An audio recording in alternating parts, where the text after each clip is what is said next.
They have come a very long way in that regard, where you're going to see a lot more automation. I mean, a farmer, could go out in the field with one of our spraying drones and cover 7 to 10 acres in an hour. And literally the job of the person flying the drone is just mapping. They're setting up perimeters. Mm-hmm. They're telling the drone where to fly, and then they're hitting go.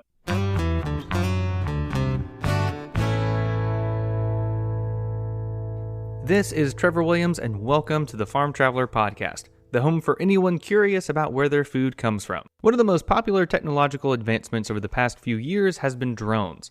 Once huge and expensive machines now can easily be bought on Amazon for just a few dollars, and require very little training to become an ace drone pilot. Maybe you have a drone for recreational use and haven't crashed it yet, or perhaps you're more realistically one of the common drone pilots that crashes into windows, doors, and fences, and maybe even a dog or two. Drone technology is here to stay and make our lives a bit easier in some areas. Many industries, like agriculture, are taking advantage of this emerging technology to solve problems like applying pesticides, surveying irrigation equipment and land, to even delivering beneficial insects to crops.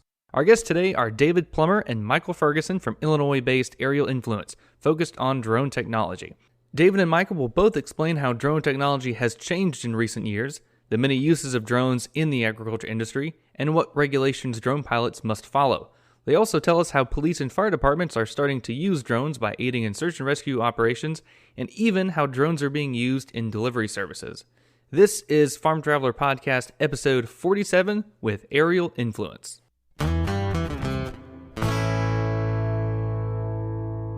All right, well, David and Michael from Aerial Influence, welcome to the podcast. How are you guys doing?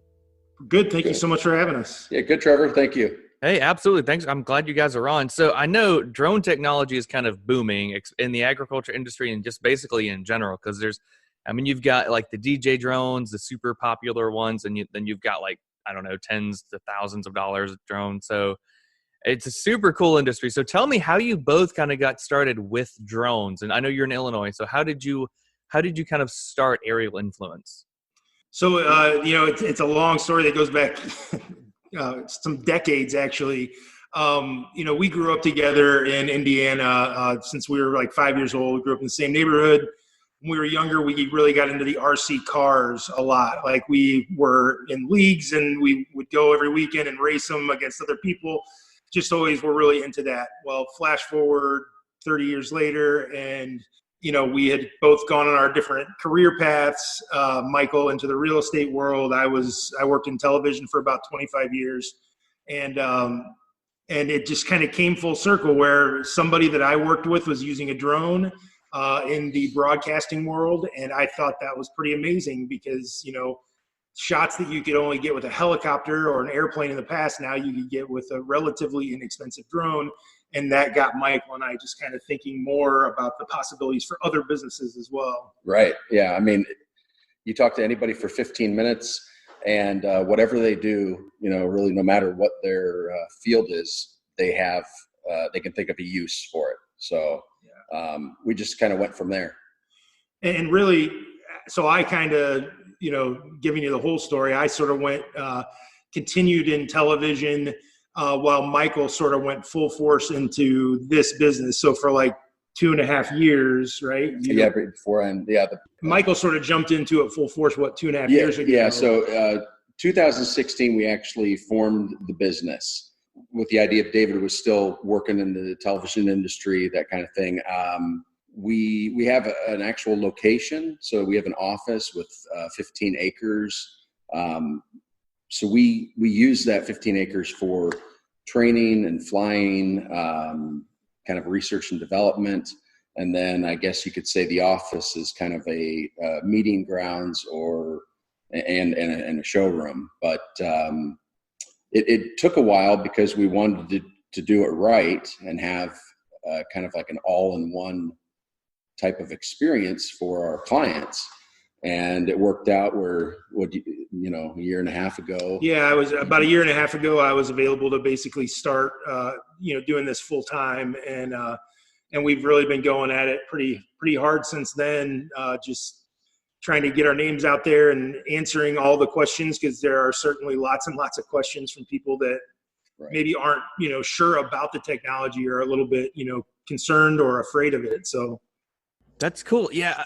I mean, how have you guys seen the industry change? I mean, it seems like a few years ago there was like a big boom in kind of like I think the Mavic Pro or something like that, like the super affordable. When I say super affordable, it's like $300 or $400 where people could kind of get into drone flying on their own. And now I have like a little one that's like the size of a $50, and I got it for like $15 on Amazon. So how has the Right. industry changed? Like, have you seen more and more people kind of getting into drones?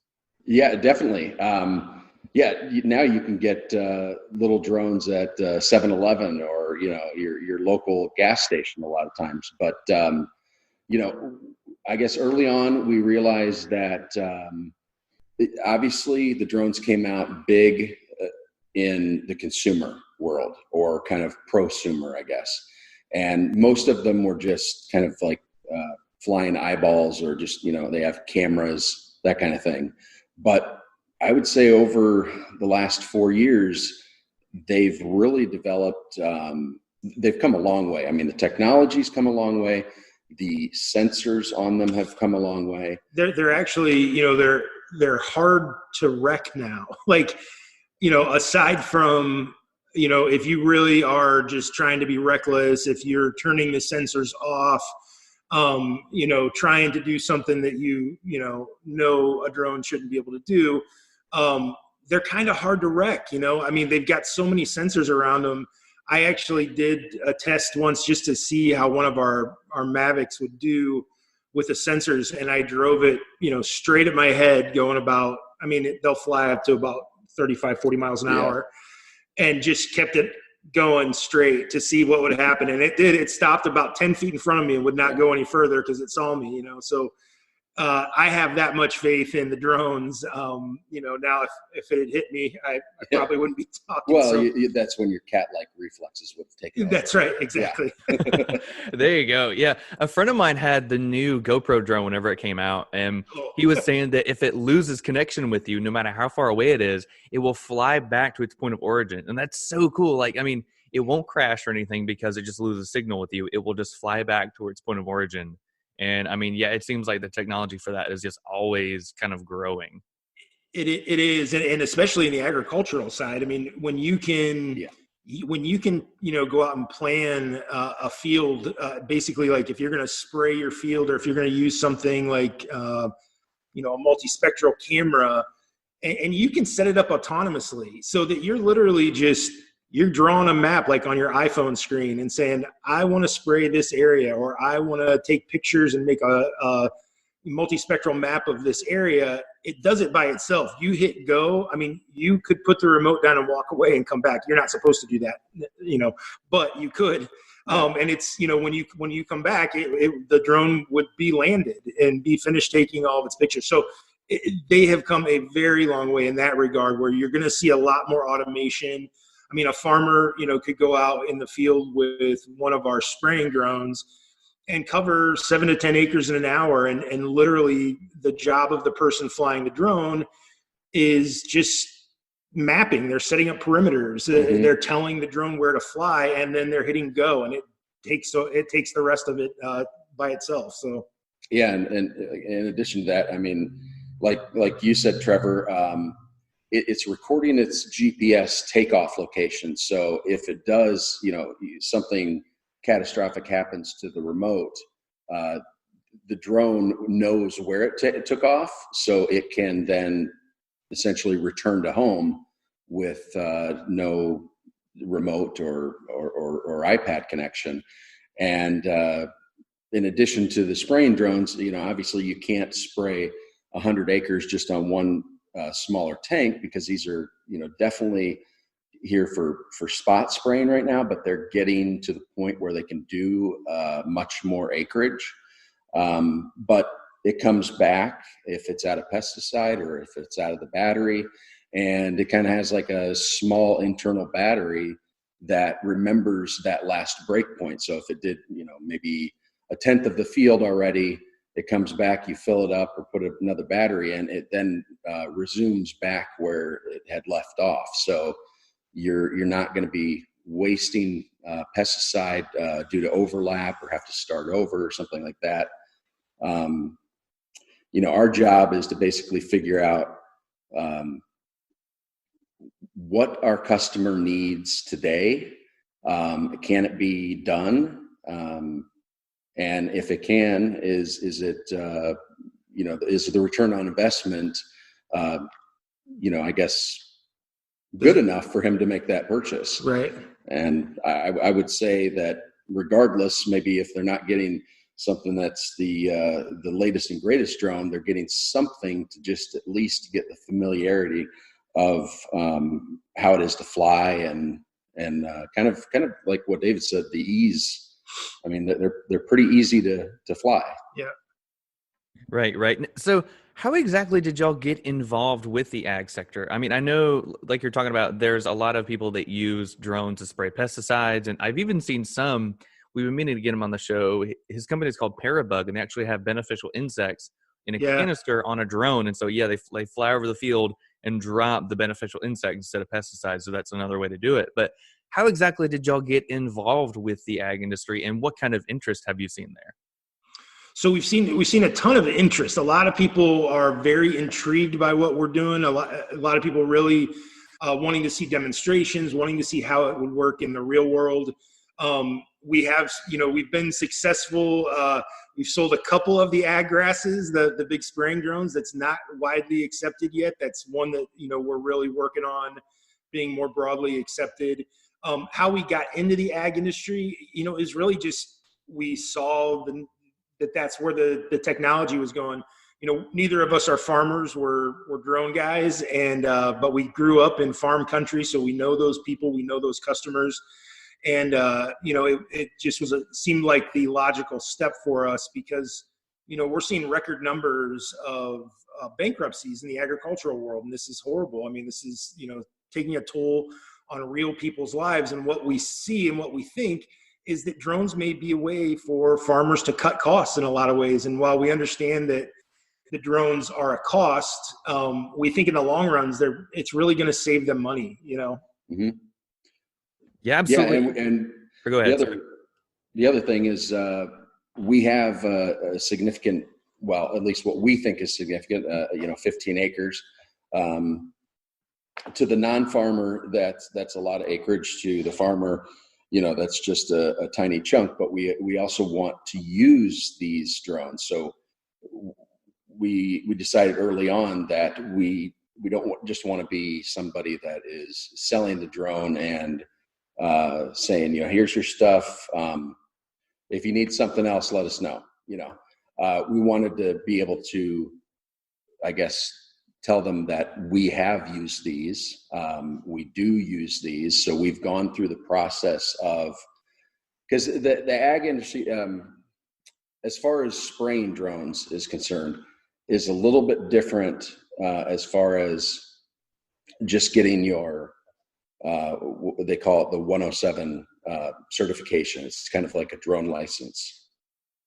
When it comes to agriculture, if you're spraying something that's considered a dangerous, I can't think of the word. Basically, you're using a pesticide, so it's seen as hazardous material. Yeah. So hold on, I'm going to have him start that sentence over again, just because it kind of got distracted. That's fine. No worries. This is where the 25 years comes in handy. There you go. On David's part. So there are added regulations when it comes to spraying, because under the 107 law or the drone certificate, you're not allowed to fly with hazardous material. Obviously you can't weaponize a drone, but you also can't have a restricted use pesticide hanging from a drone unless you get the proper exemptions. So right now, I mean, the FAA is doing a lot. They're trying to do a lot of work with the drone community, but right now it's a little up in the air because we have to kind of go, okay, let's see what the manned aviation has done in the past, like the spraying helicopters, the spraying, air tractors, that kind of thing. And then they have to modify it a bit for the drone users because, one thing says, okay, you have to have a seat belt in your agricultural manned aircraft. Well, you obviously don't need one in a drone. So you need exemptions on, some of that side. And then when it comes to the drone portion, you need an exemption to carry a hazardous material. So there's that's why the, I guess, adoption rate has been lower for a spraying type drone. Okay, gotcha. That makes sense. Okay.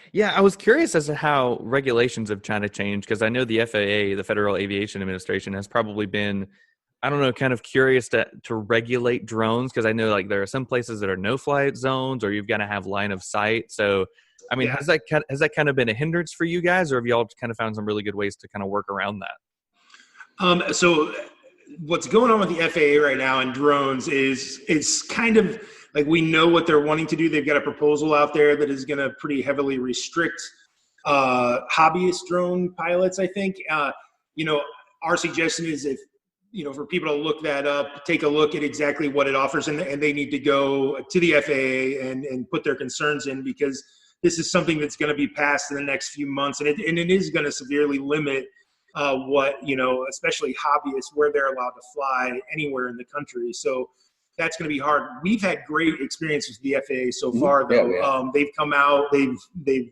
seen our drone, the spraying drone in action. They've, approved it. That's how we got part of how we got our 137 waiver approval. So for us, it has not been an issue at all working with the FAA. They've been Right. great to us so far. Yeah. I mean, the bottom line, it comes down to the FAA is interested in safety. And obviously they want to keep the people that are in those manned aircraft safe. And they also know that drones aren't going anywhere and they're just going to they're going to be used more. And we need to figure out how to integrate them into our national airspace. Yeah. You're not going to put the drone genie will not be put back in the bottle at this point. Right. They're here to stay. And I think the FAA realizes that, which is why they want to, as quickly as possible, get their regulations, where they need them to be. Yeah. I like that analogy. The drone genie is not going back in the bottle anytime soon. Right. That's smart. That's smart. What's your spray drone like? Like, I'm sure it's not like a quadcopter with a spray bottle on it. So, I mean, what does it look like, and how did you come up with the design for it? So go ahead. Yeah. So what we work with DJI primarily, as far as that's kind of one of the largest drone manufacturer in the world, and many other companies have made third-party software, third-party cameras, sensors for that. So we did not manufacture the drone, but what it looks like is there's two types. One is an octocopter, and it is when it's fully loaded, it's under 55 pounds. So it has eight arms with propellers on it. That can be outfitted with a spray tank or a spreader. So it's actually kind of like a hopper. So you can do anything from spraying for pesticides, herbicides, that kind of thing, to putting on the spreader for doing cover crops. Maybe when the corn is already 5 feet tall, you want to get a little bit of cover crop, clover, something in there without driving a tractor and knocking over, several rows. Then they've got one that is larger, which you have to go through a little bit deeper set of exemptions. And when that's fully loaded, that's about 90 pounds. So these are obviously serious machines. When you're talking about, this is why the FAA is gonna be so picky about this stuff. You're flying a 55-pound object through the air, and in the case of the T-16, a 90-something pound drone through the air. So yeah, I mean, the regulations in the agricultural side we really are just at the beginning of it all, you know. Right. So while we are not inventors and didn't design the drones itself, we do feel like we're kind of pioneers in the fact of we're some of the only folks out there sort of pushing how drones are going to save money and save time and tighten up a lot of different operations, a lot of different agricultural operations, the way they're currently doing things. Gotcha. Yeah. And y'all talked about it before, and I'm checking out your website right now. And you've mentioned that, I mean, not only in the ag sector, but also different places like police work and firefighters are also using drone technology. So what are some ways that kind of different agencies and different industries are using super popular drones right now to solve problems that they have? So I think our biggest adopter so far has been police, fire departments, especially police and search and rescue in general. Yeah. We've had people, you know, we work a lot with the Elgin, Illinois Police Department. They, you know, they've saved lives with the drone. They saved one guy in particular who was in diabetic shock in the middle of the woods, could not find him. People were on the ground. They didn't see him. They could hear something, but they couldn't find him. And the drone was able to get up in the air, see his thermal, you can see the heat signature of the body, and they were able to find him in time and save his life. So that's one of the main ways we feel like drones are really impacting the world. They're also using drones for mapping, 3D mapping of like crime scenes or accident reconstruction. You know, they can take a drone up and literally make like a 3D model of with accurate measurements and everything in 20 minutes with some of the drones that we have. So yeah, it's adding to what David said. I mean, it's really an easy I guess adoption or sell, so to speak, because one, you're helping save time with the police and fire, so you can find somebody quicker. That's obviously beneficial to the public. It's beneficial to, you know, the search and rescue operation. When there might be a fatality in a crash scene, getting that evidence collected in a timely manner. We've all been in those traffic situations where you're rerouted or you're doing like a U-turn because there's a crash. Sometimes they can cut off a road for, you know, 6 hours or something. This is a way that they can obviously get the medical help there, but then they can gather that information through, you know, ground operations and the air, and then get that road open again. You know, they're using indoor drones for, you know, some you know, crazy situations where there may be an active shooter or some type of hostage situation, and instead of putting one of the SWAT people in the line of fire, so to speak, you can maybe clear a room with an indoor drone, and you could just have it either hover or sit there, and at least you're giving kind of like an eye into what they're getting, you know, what the SWAT team, what the police are getting themselves into. And the cost of a drone, you know, you send the drone and it gets shot down by somebody that's, you know, right. That's you can't put a value on human life, and it either helps the police, the people that are, you know, searching for the person and all the loved ones. It's just, that's why that sector has been probably the biggest and quickest adopter of drones, because it's so easy for everybody to see how it can benefit. Outside of that, I mean, so that search and rescue obviously is the big one. Construction companies, they're using them. They're literally, they can do volumetrics with the drones, so they can tell if there's something, you know, on their construction yard that they need more of. There's more stone that they need. There's more gravel that they need. They can literally send a drone up and it can tell them how much they have and when they need to reorder it. They can, you know, just check the project as it goes day to day. They can go out 20 minutes a day and fly a map just to see how the building is progressing.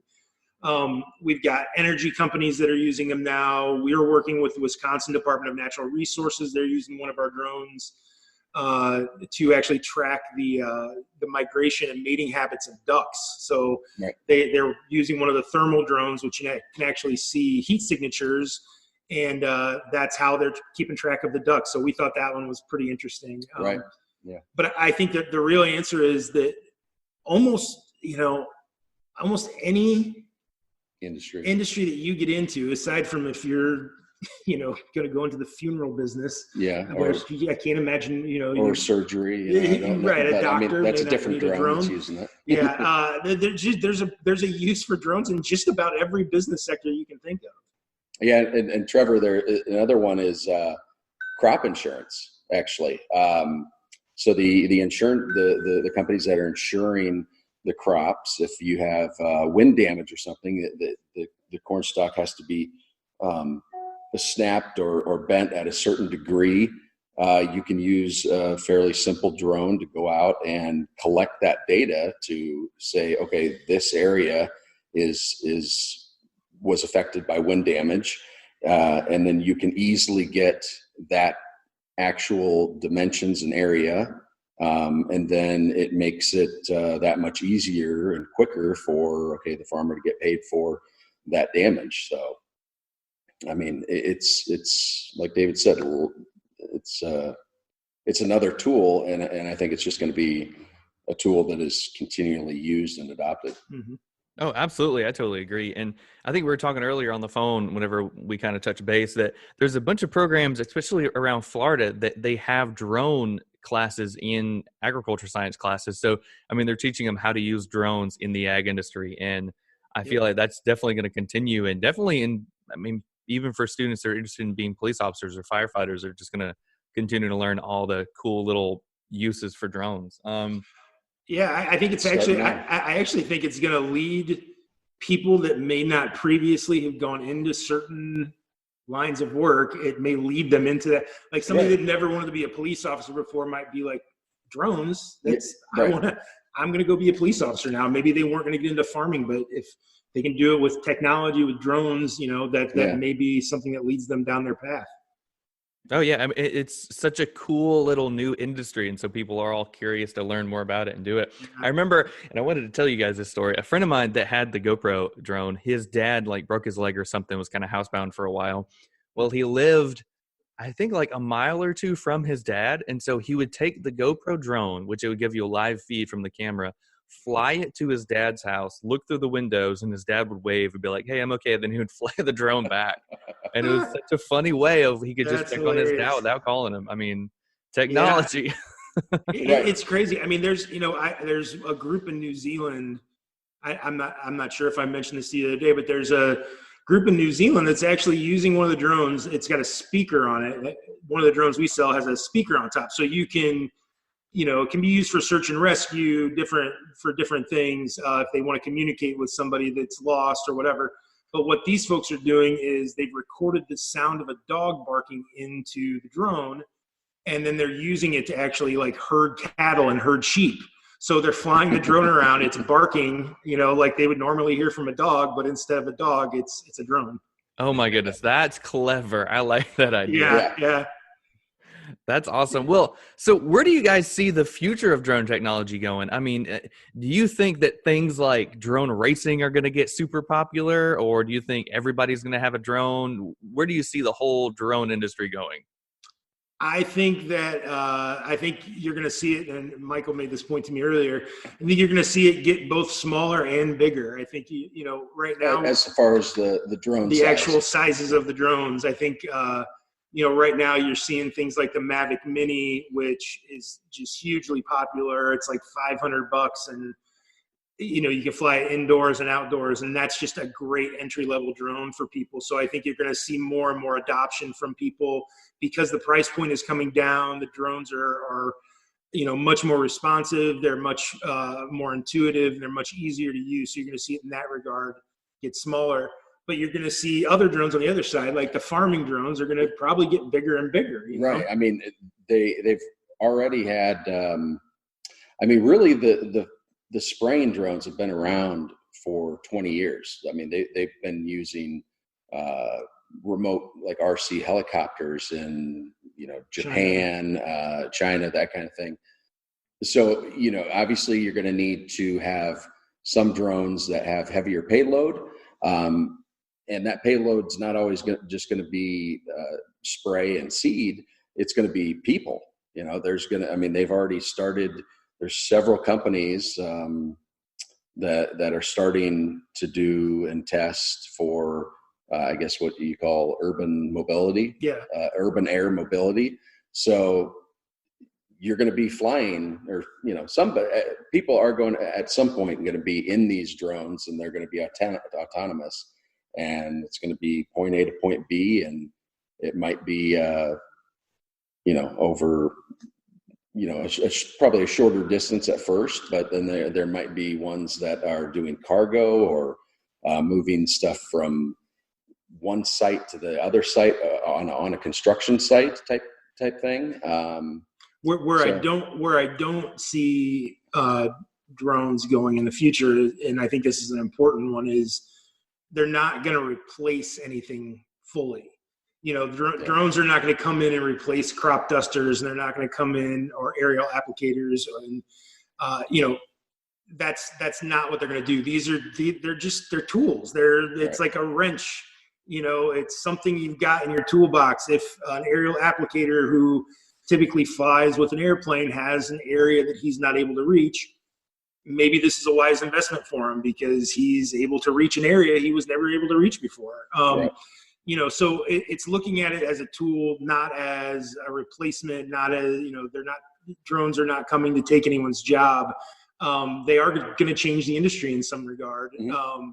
But they're just a tool in the tool shed.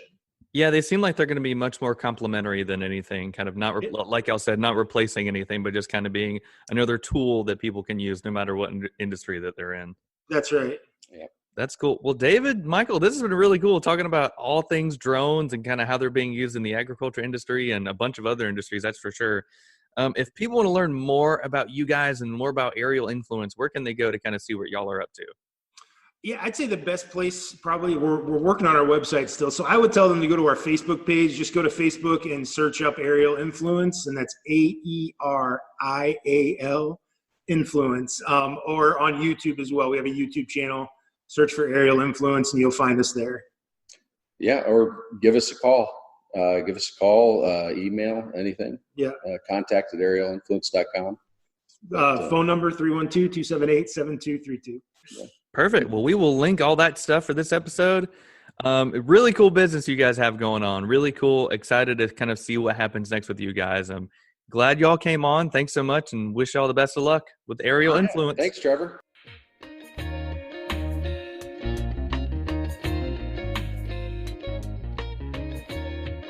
Thanks so much for listening to this episode of the Farm Traveler Podcast. Your support means a ton. If you want to follow us on Instagram, Facebook. We're super active on both of those platforms. Check us out on YouTube. If you like to listen to podcasts at work, you can simply play our YouTube videos, which feature the whole podcast. If you want to support the podcast, of course, sharing with your friends and family helps us out a great deal. But also, we are launching our Patreon page. If you want to support the podcast, whether it's $1, $3, or $5 a month, it really helps us get the message out there and helps us, and is going to help us do a lot of really cool stuff down the road. So if you're interested, head over to Patreon and look for Farm Traveler, or just go to our website. All of our links are there. Website is just thefarmtraveler.com. Thanks for listening, and we will see you in the next episode.